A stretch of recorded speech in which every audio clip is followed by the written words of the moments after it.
Curso Diaconía Social en línea. Imparte Eufemio Flores Valencia. Continuamos. El Magisterio Latinoamericano.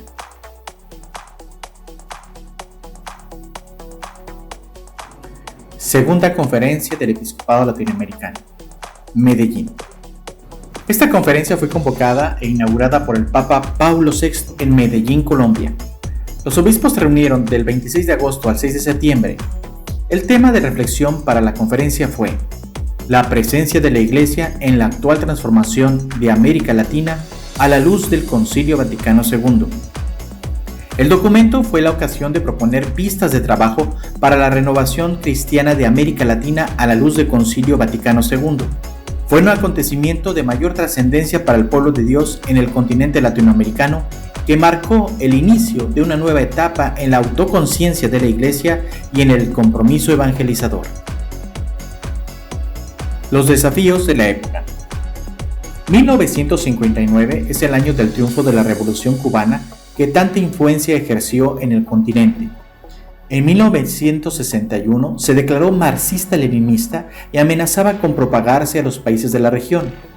Su influencia era creciente en los sectores obreros, universitarios, intelectuales y en una porción nada despreciable del clero joven, quienes propiciaron desde la reflexión teológica la liberación de las estructuras de opresión en los ámbitos político, económico y social. En algunos países como Chile y Venezuela, se fortalecieron los partidos políticos social cristianos que impulsaron ambiciosos proyectos de transformación social. En otros países como el Perú, a partir de 1968, fueron los militares quienes intentaron liderar dichos procesos.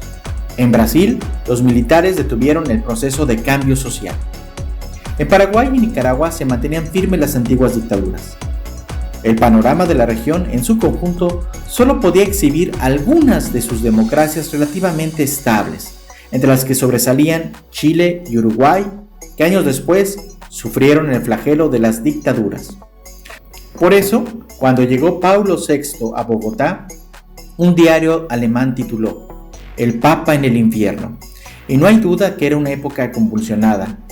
Hacía poco habían muerto el padre Camilo Torres en la guerrilla colombiana, 1966, y el Che Guevara en las montañas de Bolivia a manos de los militares en 1967.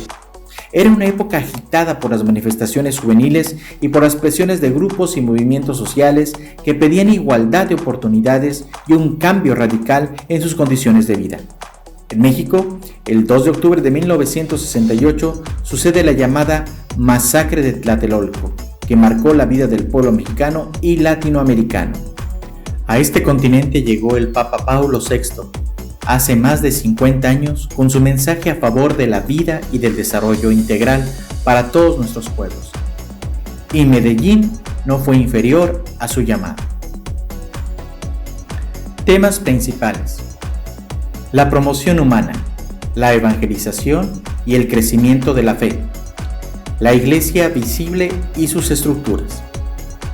La propuesta de un desarrollo integral expuesto en la encíclica Populorum Progressio fue tan cercana al drama de un continente pobre y convulsionado por la violencia, que encontró un eco formidable en los obispos reunidos en Medellín. Los pastores eran conscientes de que la realidad estructural latinoamericana no favorecía la realización integral de la persona humana, y que ante situaciones inaceptables de opresión de la dignidad del hombre, se podía presentar la tentación de la violencia. Pero como afirmó el Papa, los cambios bruscos o violentos de las estructuras serían ineficaces y no conforme a la dignidad del pueblo, la cual reclama la transformación necesaria desde dentro, mediante la toma de conciencia, una adecuada preparación y la participación efectiva de todos. Los obispos reunidos en Medellín percibían que las estructuras de la Iglesia en América Latina habían quedado un tanto obsoletas y que era preciso buscar nuevas formas de organización pastoral de acuerdo a los cambios que se habían producido en la sociedad. Concretamente, había que potenciar los movimientos laicales, el uso de los medios de comunicación social para la transmisión del Evangelio y revisar las antiguas estructuras eclesiásticas, parroquia, promoción de vocaciones, formación sacerdotal, etc., de acuerdo con las nuevas circunstancias. Es muy importante resaltar la participación que tuvo Monseñor Samuel Ruiz, obispo de San Cristóbal de las Casas, Chiapas, con el tema de la evangelización en América Latina, ya que él consideró que la evangelización fue incompleta y que un gran número de bautizados no logra tener una fe consciente y madura. Tras un análisis sociocultural, sostuvo que el desarrollo debería de humanizar y liberar. Propuso, pues, una división del campo misionero en América Latina en 3 áreas, donde la iglesia no está presente, iglesias débilmente implantadas y comunidades eclesiales con minoría cristiana y precariedad de estructuras pastorales, y de la especial situación de los indígenas. En cuanto a las tareas que se plantean a la evangelización en América Latina, sostuvo que nuestras tierras se encuentran en estado de misión. La opción por el hombre. Los obispos, inspirados por el concilio y la influencia del Papa Paulo VI, declaran que la mayor riqueza de América Latina es su potencial humano, y por eso mismo entienden que es su misión la promoción integral del hombre y de las comunidades. Buscan ofrecer una visión global del hombre y de la humanidad, y la visión integral del hombre latinoamericano. Hablan del crecimiento en la humanidad como una aspiración de nuestros pueblos, así como de un proceso personalizador y de la dinámica de un amor transformante animado por el espíritu del Evangelio. La opción por medios pacíficos para el cambio está en el corazón de Medellín. La violencia no es ni cristiana ni evangélica. La paz es el camino para la justicia, pero también esta es una condición para la paz. Estamos ante una opción realista que opta por los medios pacíficos y que al mismo tiempo reconoce que para lograr la paz es necesario el cambio que realiza la justicia. La paz es, ante todo, obra de justicia. Supone y exige la instauración de un orden justo en el que los hombres puedan realizarse como hombres, en donde su dignidad sea respetada, sus legítimas aspiraciones satisfechas, su acceso a la verdad reconocido, su libertad personal garantizada. El cristiano que trabaja por la justicia social debe cultivar siempre la paz y el amor en su corazón. La dimensión reconciliadora que se extiende desde el corazón humano a la vida social e impregna toda la realidad aparece claramente señalada en Medellín. La opción de Cristo y de la Iglesia. Los pobres. Con su vida y con su muerte, Jesús toma una opción precisa y radical: el amor de preferencia por los pobres. Todos aquellos que carecen de bienes, pan, techo, seguridad, etc.